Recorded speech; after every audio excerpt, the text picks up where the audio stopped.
You mentioned the importance of having a well-diversified global frontier markets fund. Presumably that's because if one region or one country is having problems, the manager is able to actually move assets away from there into regions or countries that are doing better. Yeah, and that calls up the argument about passive management as opposed to active management. Yep. And passive management refers to instruments such as exchange-traded funds, which have their advantages.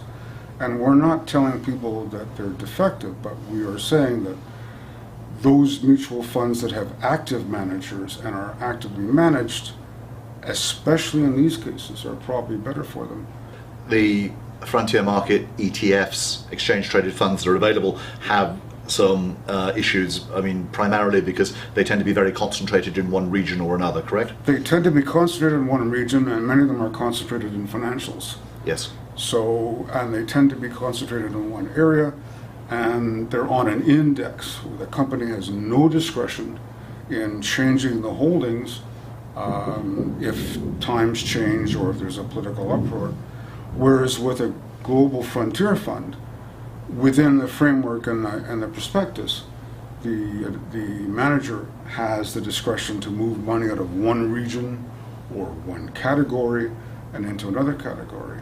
That explains why the costs are higher, but you're paying for the extra expertise. No, I think that's right. And one of the interesting conclusions we came to in the book was that despite the fact that the fees you're paying for actively managed funds are 2.5% in some cases, as opposed to say 0.7 or 0.8 for the exchange-traded funds, the actively managed funds, even with the drag of that higher expense, all manage to outperform the index. So that by having an active manager who's able to reallocate away from regions that aren't doing well, or maybe to have exposure to countries that aren't in the index yet, but look quite attractive, you end up with a superior performance. Yeah, and the important point is that with an exchange-traded fund, the company operating the fund has no or nearly zero discretion in how they put the fund together.